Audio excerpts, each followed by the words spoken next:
Voordat ons saam lees, wil ek sommer net verduidelik waar ons in die kerkjaar is. In die afgelope week was dit as Woensdag gewees, so ons trek eintlik, sou mens tegnies kon sê, by die tweede lydingsweek of lydingssondag. Ek dink die kerke gebruik altyd die week voor as Woensdag om te begin met hulle lydingsprediking, wat dan nou die as Woensdag insluit. As Woensdag is eintlik maar net 'n afskop, 'n begingeleentheid, 40 dae dan voor Paasnaweek, as jy die Sondae uitlaat, en dan by daai geleentheid is daar gefokus, was mense so bewus gewees in die vroeë kerk van hulle verhouding met God, gevra dat die Here hulle sal suiwer, berou oor hulle sonde, en vra dan vir 'n tydperk van dat hulle iets van hom sal leer, iets meer van hom sal verstaan, dat hulle kan toewy aan hom, dat wat Jesus gedoen het, so impak op ons lewens sal hê, dat ons lewens sal verander, en sal vernuwe, en sal transformeer, en dat die vrug wat daaruit vloei, sy naam sal verheerlik, sy koninkryk sal laat kom. So, wanneer ons by die kollekte is, dan gaan ons een van die kersies doodmaak, en dan met Paasnaweek, die Sondag voor Paasnaweek, sal daar een brand, en wat dan op Paasnaweek mos dan nou niks brand nie. Almal is dood, Jesus is dood, hy is gekruisig, dis maar 'n stuk simboliek wat ons daarmee saamneem. Goed, ons is besig ook met 'n reeks wat vandag dan nou klaar maak.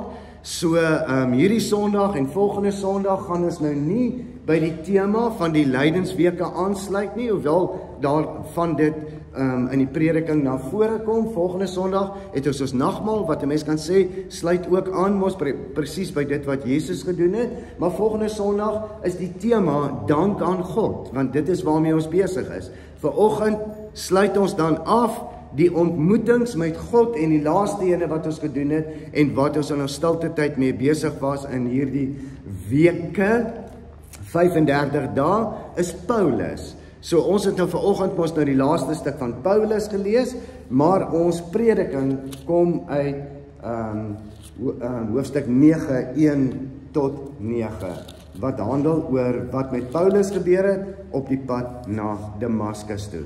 So, julle soek het mos nou lekker op, terwyl ek agter in die konsistorie is, so dit was nou die tweede skyfie, so miskien het julle nou nie vanoggend opgesoek nie.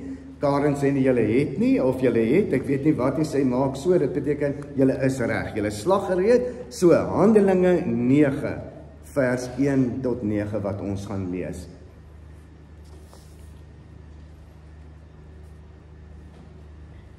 Goed, die opskrif hier, Saulus se bekering. Intussen, by vers 1 het Saulus soos 'n besetene voortgegaan om die volgelinge van die Here met die dood te dreig. Hy het na die hoëpriester toe gegaan en van hom bekendstellingsbriewe aan die sinagoges in Damaskus gevra. Sy doel was om al die aanhangers van die leer van die Here wat hy daar kry, mans sowel as vrouens, gevange te neem en na Jerusalem toe te bring. Toe hy op reis naby Damaskus kom, het daar skielike lig uit die hemel op hom gestraal. Hy het op die grond neergeval en 'n stem vir hom hoor sê, Saul, Saul, waarom vervolg jy my? Wie is u Here? Vra hy toe. Ek is Jesus, antwoord hy. Dit is vir my wat jy vervolg. Maar staan op en gaan na die stad toe. Daar sal vir jou gesê word wat jy moet doen. Die mense wat saam met hom op die pad was, het sprakeloos gestaan. Hulle het die stem gehoor, maar niemand gesien nie. Toe Saulus van die grond af opstaan en sy oë oopmaak, kon hy nie sien nie. Hulle het sy hande gevat en hom na Damaskus toe gelei. 3 dae lank kon hy nie sien nie, en het hy niks geëet of gedrink nie. In Damaskus was daar 'n sekere volgeling van Jesus met die naam Ananias. Die Here het hom in 'n gesig geroep, Ananias. hier is ek, het hy geantwoord. En die Here sê vir hom, gaan dadelik na Reguitstraat toe, en vra by Judas se huis, na 'n man van Tarsus, met die naam Saulus. Hy is besig om te bid, en hy het in 'n gesig 'n man met die naam Ananias sien inkom, wat hom die hande oplê, sodat hy weer kon sien.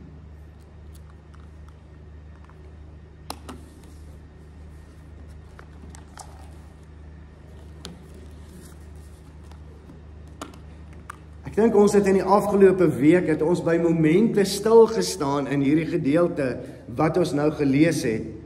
Maar ek dink is een van die mees dramatiese en diepgaande ontmoetings, wat God met 'n individu het, wat in die Bybel opgeteken is. Dis 'n verhaal van radikale verandering, waarin 'n man, wat op 'n verkeerde pad was, deur God se genade getref is, en wat 'n nuwe koers in sy lewe gevind het. Handelinge 9, 1 tot 9, of dan tot waar ons gelees het, sien ons hoe 'n vurige vervolger van die kerk op pad na Damaskus om Christene gevange te neem en hulle te vervolg. Iemand wat vol haat, vol aggressie is, vasbeslote om die boodskap van Jesus stil te maak en dit uit te wis. Hoe daar onverwags uit die hemel uit 'n lig helder op hom skyn, en hoe hierdie man radikaal verander, vervolger tot verkondiger. Ons gaan 3 aspekte in ons prediking aanspreek. Die heel eerste ene is, genade konfronteer ons op ons verkeerde pad. Die genade van God, wat ons nie los nie, wat ons nie weggooi nie, wat nie sy rug op ons draai nie, op hierdie verkeerde pad van ons nie, maar God se genade, wat ons ontmoet op ons verkeerde pad. Saulus was oortuig van sy eie regverdigheid, en hy het geglo dat hy God 'n guns bewys om Christene te vervolg. In sy ywer vir Jesus of vir die Joodse geloof was hy aktief besig om volgelinge van Jesus te vervolg. Hy was 'n man met 'n missie. Hy het 'n missie gehad wat gegrond was op blindheid en misverstaan van die genade van God. Hy het geglo dat hy in die lig lewe, maar hy was vasgevang in die duisternis van godsdienstige ywer, sonder ware kennis van God en van God se genade. Dis in hierdie toestand dat Saulus op die pad na Damaskus reis, selfversekerd in sy passie, het hy nie besef dat hy eintlik op 'n verkeerde pad is nie.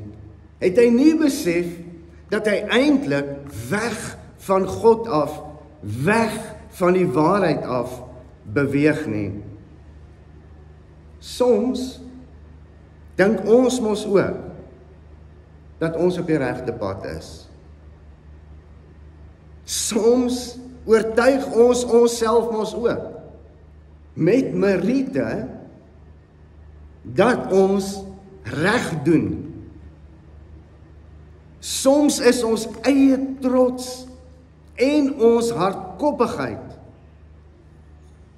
so dominant in ons lewe dat ons nie agterkom ons is op die verkeerde pad nie. In die middel van Saulus se reis na Damaskus gebeur hierdie skokkende ding. Skielik verskyn daar 'n lig uit die hemel wat sterker is as die son. Dit omring hom en dan val hy op sy knieë. En dan hoor hy 'n stem, hard en duidelik, en die ander wat by hom is, hoor dit ook. Saul, Saul. En dit sny diep in sy siel. Want hy het gedink en hy het geglo dat hy vir God werk, dat hy vir God veg. Maar God se genade konfronteer hom op hierdie verkeerde pad. Ons dink baie keer mos, die genade van die Here is sag en is gemaklik, en dis nie so direk nie, maar genade skud ons soms wakker in hierdie, ek wil amper sê, droom waarin ons lewe, leuen waarin ons lewe, en sê vir ons, jy is op die verkeerde pad. Dieselfde gebeur met ons in ons lewens ook, waar ons ook met die waarheid gekonfronteer word, om ons eie misleidings, ons trots, ons sondes, dit wat ons onsself van oortuig en sê, maar dis reg, en waarmee ons onsself eintlik gemaklik maak. God se genade ontmoet ons nie net om ons altyd te troos nie, maar om ons te verander. En dis wat met Paulus gebeur het. Wat Saulus was in die stuk wat ons gelees het. Genade verander ons identiteit en ons rigting, is die tweede punt waarby ons stil staan. Nadat Saulus deur die lig verblind is en die stem van Jesus gehoor het, vra hy, wie is u Here? Onmiddellik weet hy wat doodmaak. Ons het gesien hoe hy Stefanus, deel van daai groep was wat Stefanus doodgemaak het. Hoe hy gehoor het hoe Stefanus gebid het en gesê het, Vader, vergeef hulle, want hulle weet nie wat hulle doen nie. Hoe hy kwaad was oor dit wat Stefanus gesê het, en gesê het, maar dit moet ek stil maak. Ek moet hierdie stem dat Jesus die Seun van God is, ek moet dit stil maak. Ek moet mense gevange neem. Dadelik weet hy wie met hom praat en hy sê, wie is u Here? En die antwoord is duidelik. Wanneer Jesus sê, ek is Jesus, wie jy vervolg. En hierdie antwoord is nie net 'n openbaring van wie Jesus is nie, maar ook van wie Saulus is. Ek dink in hierdie oomblik, waar Saulus eintlik besig is om verward te wees, waar Saulus besig is om bewus te raak van die lewende God wat hom hier aanraak, is God besig om sy identiteit te verander. Is God besig om sy rigting te verander? Is God besig om vir hom te sê, Saulus, ek sien jou raak. Ek sien dat jy verkeerd doen. Ewe skielik hoor almal die stem, maar sien niemand nie. God se genade verander ons identiteit. God maak ons kinders van hom. Waar ons eers vervolgers was, of waar ons heidene was, of waar ons ongehoorsame kinders was, verander hy ons identiteit na kinders van hom. Noem hy onsself dat ons nuwe skepsels is in Christus Jesus. Help hy ons om onsself anders te sien as wat die wêreld ons ook sien. En het ons ewe skielike doel in die wêreld van selfgesentreerd wees tot Christus gesentreerd lewe. Hy verander ons prioriteite. Hy verander die rigting in ons lewe.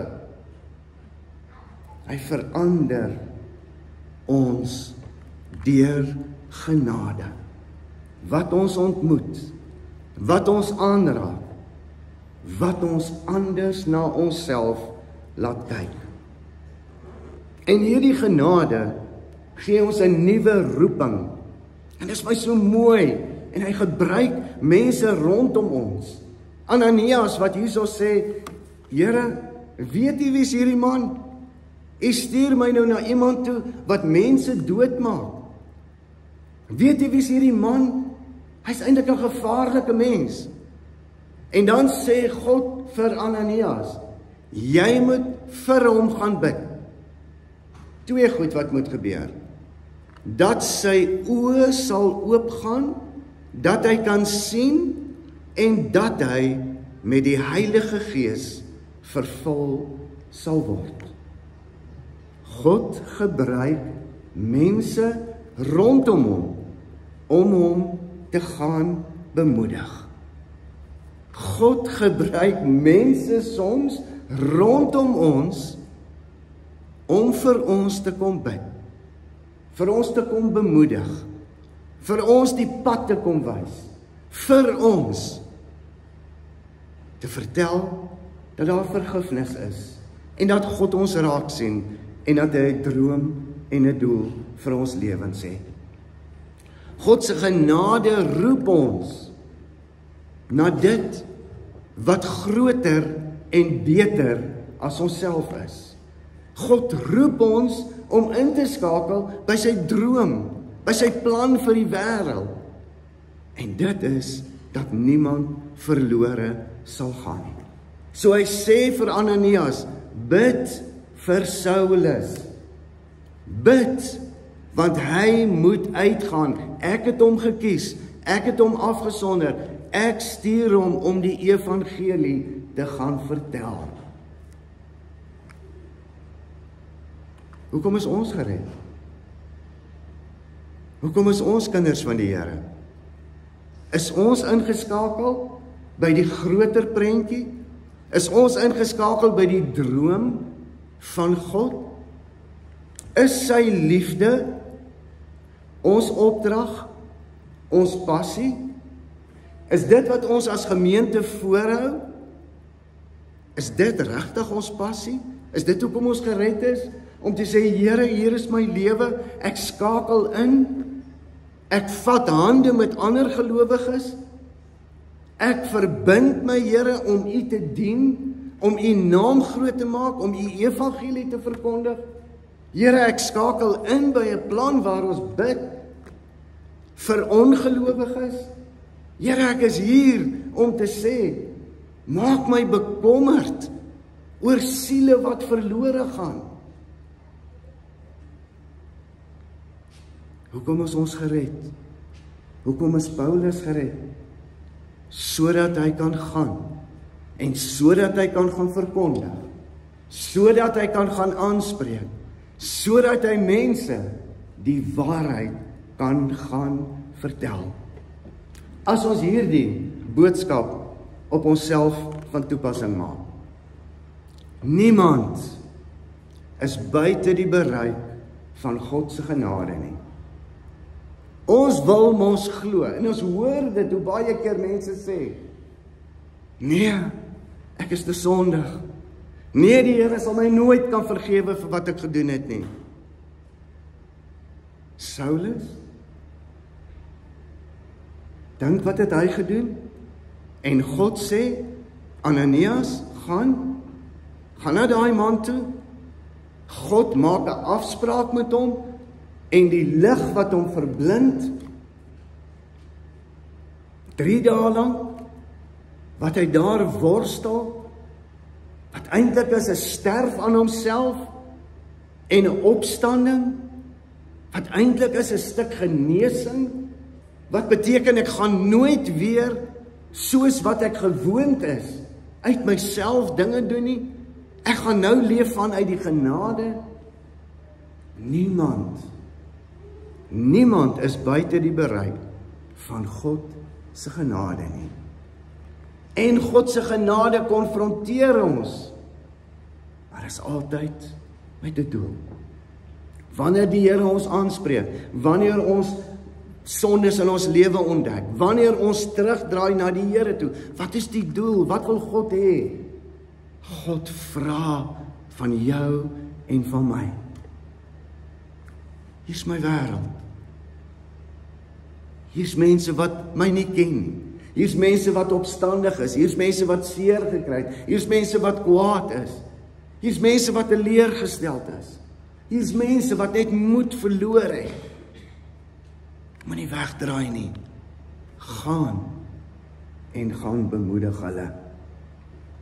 Ware verandering is slegs moontlik deur die transformerende genade van God. Baie keer dink ons mos, en ek doen dieselfde. As dit ou jaar, nuwe jaar is, dan maak ons mos vir ons 'n lysie. Dis my voorneme. Is jy nog by daai voorneme? Is jy nog by daai voorneme? Nie van ek eet minder nie, dit het jy dalk nou ook al geoortree. Maar, ek gaan nou elke dag, hierdie jaar, Here, watch my nou. Lees ek nou die Bybel. Ons trek in Maart. Hoeveel keer jy gemis? Ons doen mos hierdie ding, ons wil onsself verander. Tot 'n mate kan ons dit mos ook regkry.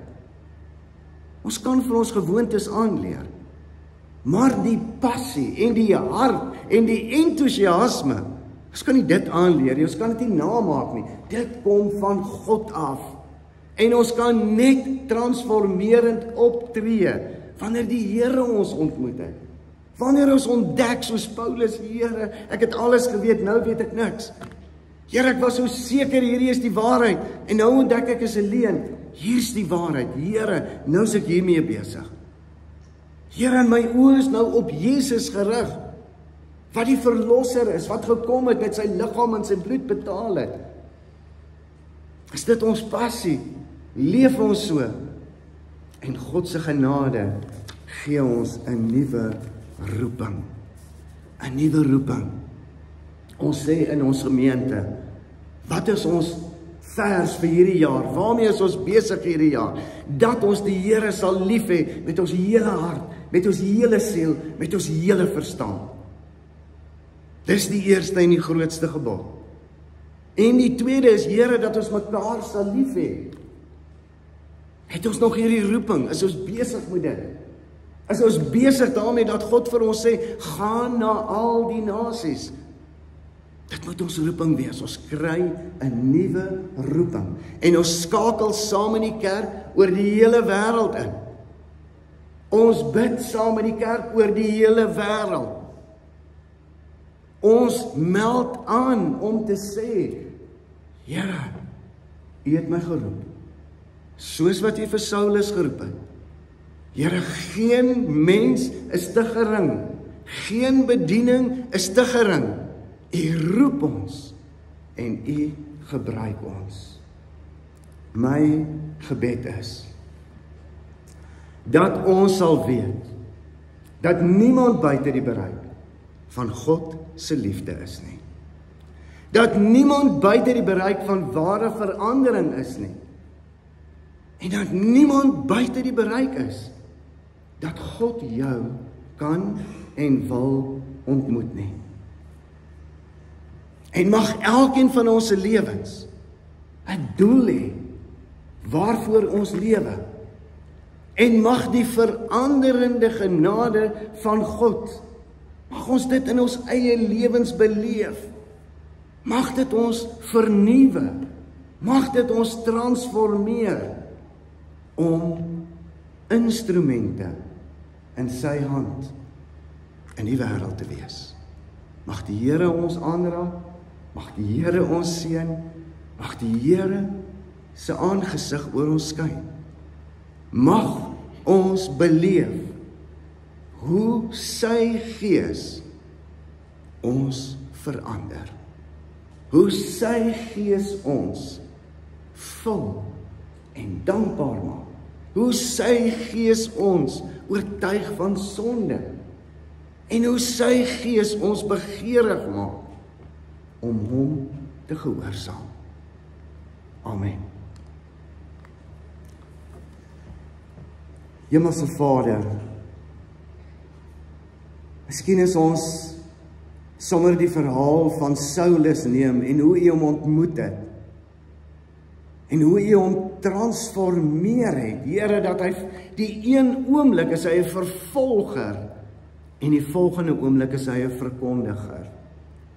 Die een oomblik sê hy, julle wat in Jesus glo, ons gaan julle vang, ons gaan julle slawe maak, ons gaan julle toesluit, ons gaan julle doodmaak. En die volgende oomblik sê hy, ek glo dat Jesus die weg, die waarheid, die lewe is. Ek glo dat 'n mens net deur in hom te glo, die ewige lewe kan beerwe. Ek glo dat hy gesterf het vir my sondes, en dat sy liggaam en sy bloed gevloei het, sodat ek verlos kan wees. Hy noem homself die geringste van al die gelowiges, omdat hy Christene vervolg het, en omdat hy deel gehad het daaraan om die kerk van Jesus Christus te probeer ondermyn. Maar U het hom bemagtig, U het hom 'n passie in die hart gegee. En Here, as ons dink aan ons lewens, dan weet ons het ook baie dinge verkeerd gedoen. En dan weet ons was ook op 'n verkeerde pad. Terwyl ons vir onsself gesê het, ag, dit is dalk nie so erg nie, of dis die waarheid, of so moet ons maak, dan sal ons gelukkig wees. En dan ontmoet U ons op 'n bepaalde punt en 'n bepaalde dag in ons lewens. En Here, dan besef ons was op 'n verkeerde pad. En U bring ons terug, en U vergewe ons, en U spreek ons vry, en U noem ons kinders van U. U gee ons 'n nuwe naam, 'n nuwe identiteit, 'n nuwe roeping in ons harte. Dankie Here, dat geen sonde vir U te groot is om te vergewe nie. En dat geen sondaar te ver weg is, dat U hulle kan omdraai nie.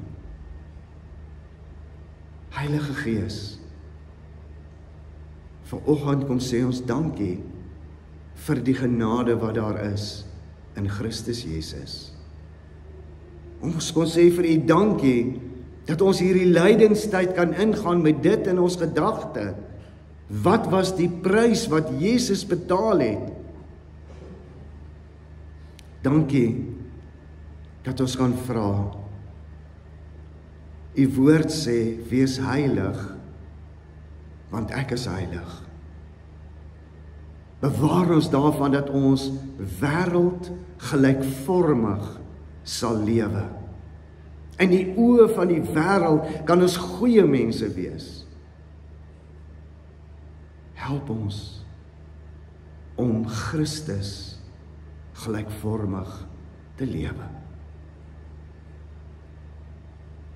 Help ons dat ons bewus sal wees van ons sondes. Help ons om te breek daarmee. Help ons om op te hou om U koninkryk skade te doen, deur hoe ons lewe en dit wat ons doen.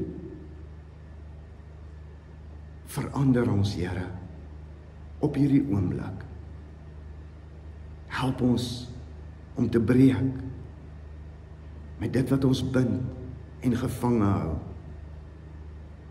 En help ons om vry ons geroeping te gaan lewe. Wees met ons in hierdie week. Ons bid vir hulle wat siek is. Ons bid, Here, vir alles waar by ons 'n verskil kan maak in hierdie week. Kom bid, Here, dat U ons begeesterd sal hou. Help ons dat ons nie moeg sal word nie. En bereik U doel en droom in die wêreld, ook deur ons lewens. In Jesus se naam bid ons dit. Amen. Ons het geleentheid om die Here te dien met ons offergawes.